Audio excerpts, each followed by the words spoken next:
What is up, everybody? Uh, Shoulders and abs are complete. I did work out my shoulders. I wasn't sure if I was going to this week or not, but I did a robust warm up, like a really long warm up, and then I started some of my working sets. And I will say that after I did that, my shoulders felt pretty good. So I didn't push them too hard, but I did work them. So that's great. Breakfast was some grape nuts and Greek yogurt. It's a lot of carbs, a decent amount of protein. I think it was 500 calories and 30 grams of protein and 110 grams of carbs, which that's what I'm looking for before I go into the gym, to carb up and get hydrated and maximize the pumpage, right? So, let's just go through this workout.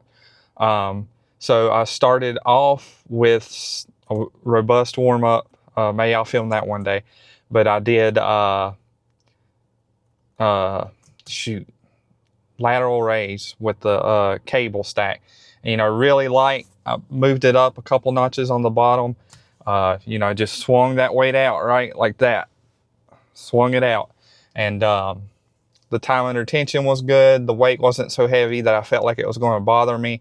So, that felt pretty good. I did 3 sets of 12 for each side. No, I did 4 sets because it felt so good. And then after that, we moved on to rear delts. I didn't really feel the need to warm up too much. My first set was lighter than the last 3, but I did some face pulls. That one felt really good too. I'm really trying to make that mind muscle connection with my rear delts, which is something I think I need to work on that one a little bit. But I have been working pretty hard on it. So hopefully here soon I'll be able to nail that one. But yeah, I did 4 sets of 12 there. And then my shoulders were complete. So it was time to work out my abs. I did work out my abs a little bit longer than I did my shoulders. Because I'm starting to get leaner and I'm really excited to see my abs popping. So that's my reasoning. So I started off pretty light and I went a little heavier and found the right weight to be working with on the cable crunches. So cable crunches, I ended up doing 4 sets of 12. You just gotta, there's so many different attachments you can use on this one, but whichever one works for you. You want to bend, you want to crunch like you're laying on your back, same premise, but you're holding weight. So you got to be able to nail that form. And once you do, you'll feel that deep burning in your core. It's a really, really good exercise for your abs. And then after that, I did my cross crunches. It's where you elevate your legs, right? And you bring your left knee forward, right hand behind your head, and you touch your right elbow to your left knee. Do that 10 to 20 times on each side. I supersetted it with some oblique crunches where you hold some type of weight, 25-pound plate, 45-pound plate, a dumbbell, whatever you want to hold, and you just rotate your torso while standing, keeping your arms straight, and you should feel that in the sides of your abs, which is your obliques. So I did 3 sets of 12 on both of those. And then I finished off my abs with the what do you call this machine?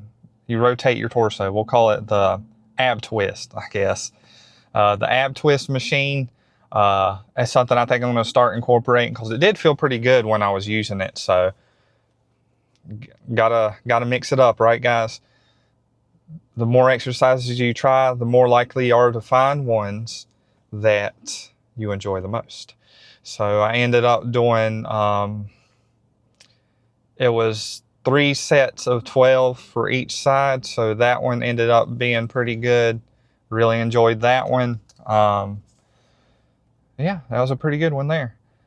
And that ended my shoulders and abs workout. I went to the bathroom. I did my pose down. Felt pretty good about the pose down. Man, I'm feeling good, guys. We'll be seeing 160 pounds here in a couple months. We're going to keep nailing this diet every day. It's like I always say, if you're going to be going to the gym, right? If you're going to be going to the gym, you might as well nail that diet. You don't want to put all that work at jeopardy, do you? Like I know some of us just go to the gym so we can eat more or just feel better and be overall healthier, but why just do half of it? If you're going to the gym hard, then you need to be hitting your nutrition hard, whether it is healthy function, weight loss, gaining, bulking, whatever it is. The more you dive into it and the more different kinds of meals that you try, like I have all kinds of meals I can eat now, because before, when I was in my 20s and I was in my best shape of my life, I'd eat the same thing every day, which is okay. If you can do that, and I could still do that. But I've found some benefit to mixing it up and just looking for different things, because when you're in a bind and you're in a rush, it's so easy to cheat on your diet. But if you have protein sources readily available, carb sources, ground beef, you have to cook it. You can buy some pre-cooked chicken, boom, done. Instant rice, done. There's so many different ways to do this. And maybe I'll get into a more robust video one day soon, so I can really tell you about all the stuff I'm eating and just sit there and talk about it for a while and just show you all the different options that I have. And I think that'd be pretty cool to go over. But that's it for the weightlifting this week. Saturday and Sunday is going to be cardio days. And maybe one of those days I'll talk about food a little bit deeper. And then Monday will be back and biceps. So we're going to do this routine for a while until everything in my body feels fully functional, and maybe we'll change it to 5 days. Maybe we'll stick to this. I'm not really sure. But I appreciate you guys joining me, and hope to see you on the next one. Have a nice, productive day. Keep on killing it. Let's go.